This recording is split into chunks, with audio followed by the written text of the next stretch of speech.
I sabeu per què? Perquè ells mengen tot el dia herba i nosaltres mengem sucres i mengem tantes històries que llavors fa aquella oloreta. Però ara si agafeu una, si la voleu agafar, ja no fan olor. Les caques aquestes no fan olor. Munyint. Aquestes d'aquí no les estem munyint. Aquestes seran mames, algun dia, ¿vale? A partir del 4 d'octubre, que és la setmana que ve, que ens ha anat una setmana que no comenceu a veure xaiets recent nascuts, o 2 setmanes, no sé, començarem a tindre la nova paridera. Això vol dir que per Nadal o així tindrem xai. Això vol dir que d'aquí una setmana o 2 estarem desbordats perquè posem les mares amb els xaiets uns dies junts perquè facin vincle, que siguin de ser com nosaltres a la maternitat, a l'hospital, que ens donen aquelles 48 hores glorioses abans d'arribar a casa.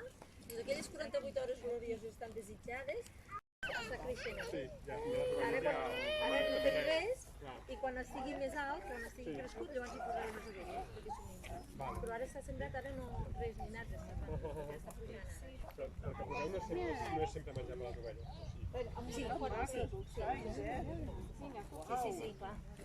I la marca que portaven a vestir, no? La marca que portaven com de pintura...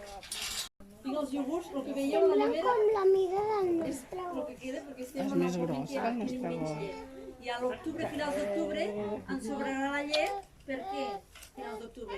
Perquè els xaiets que hauran nascut ja començaran a ser grans i llavors a mesura que comencen a ser grans i anem destetant, anem agafant nosaltres la llet per produir. Clar, nosaltres aquí l'orella i aquesta arracada de color groc hi porta un número. Aquest número és el seu nom. És a dir, nosaltres aquí no fiquem nom als animals, només als gossos i les persones. Però les ovelles no, perquè sabeu què passa quan fiquem un nom amb alguna cosa? Llavors, aquí tenen aquest número i gràcies a aquest número nosaltres podem saber quin dia van néixer, qui va ser la seva mare o pare, ja no sé, qui va ser la mare, si hi ha hagut algun problema, però que sigui se li ha donat medicament en algun moment de la seva vida. És a dir, aquest és el número que ho registra tot. És com el carnet del curs Super 3 o el carnet d'identitat, que ja...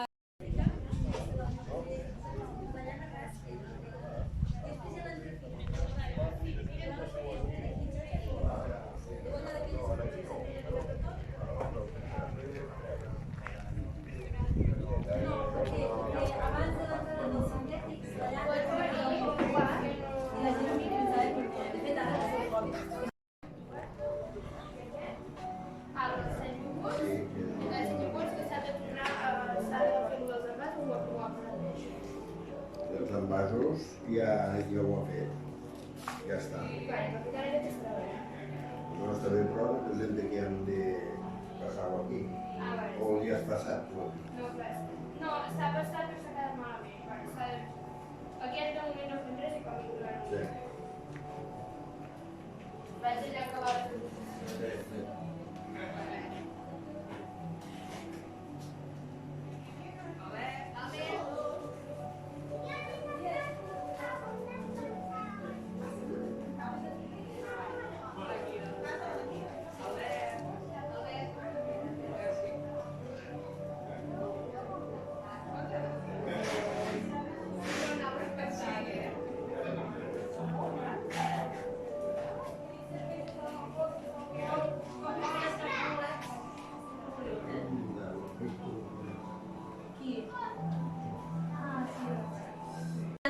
Nosaltres venem llana bruta, però la llana bruta en el nostre país és un petit problema, perquè ningú sap què fer-ne.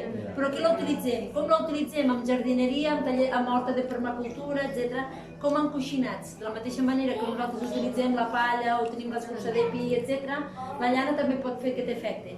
Perquè la llana és com una esponja. Nosaltres quan reguem, això agafa l'aigua i el que fa és que tota l'aigua que ha caigut a la terra manté la humitat.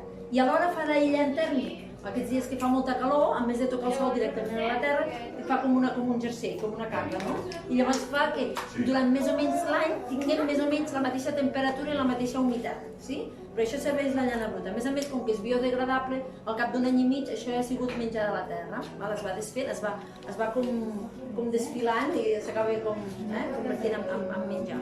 Aquesta llana, evidentment, com els cabells, si tenim els cabells tots, què fem? Anem a la dutxa i ens els rentem, no? Doncs la llana igual. Agafem la llana bruta i la portem a netejar i aquesta vindria a ser la llana neta. Amb aquesta llana neta què podem fer? Farcir coixins, farcir peluixos, farcir qualsevol cosa. Però aquesta llana, si nosaltres la pentinem, si nosaltres la cardem, si nosaltres la pentinem, així, si sembla amb un raspall de gos, doncs nosaltres si aquesta llana neta la comencem a desfilar, diguéssim, es converteix en aquesta llana cardada d'aquí. I aquesta llana cardada d'aquí, que ara agafarem aquí, avui és la primera visita, després ja ho farem més. Agafem aquí per la punta i la comencem a cargolar, això seria el pas previ per tenir llana filada. Aquesta llana cardada també seria la llana que nosaltres utilitzaríem per després fer coses de feltre, per exemple, amb aigua i sabó i fricció, aquests petits pèls de la llana, diguéssim, es van entrelligant entre ells i converteixen en un teixit que és el feltre, que és molt resistent. Per tant, en un mateix de la llana, fixeu-vos quantes utilitats i com de versàtil és aquest material, que és un material natural, abundant, que tenim a qualsevol cultura del món, excepte l'Antàrtida o en llocs així molt gèlids, però a qualsevol lloc hi ha un ramat d'ovelles, d'un tipus o d'un altre. El que no m'ha explicat, clar, totes les ovelles són bones per tot, totes tenen de tot, totes tenen llet, totes tenen carn i totes tenen llana. Però hi ha ovelles, per exemple, com l'ovella merino, que segurament heu sentit a parlar, doncs que és molt preuada per la llana. La nostra, la Lacón, és molt preuada per la llet, perquè és molt cremosa, etc. I d'altres que seran més preuades per la carn. En funció del que nosaltres vulguem com a explotació, triarem una tipologia o una altra. Però clar, nosaltres abans us he explicat que els xaiets veuen la llet de les seves mares. Però què passa quan acaben de deixar de veure la lleteta de les seves mares que comencen a menjar? Doncs que les ovelles continuen tenint llet. Si nosaltres estimulem el pit va donant llet, a les ovelles igual.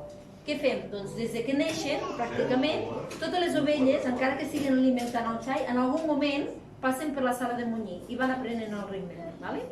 Evidentment, el calor de tot això, com que se l'han menjat el xai, no surt pràcticament res, però si surt alguna cosa és perquè vagin agafant el ritme.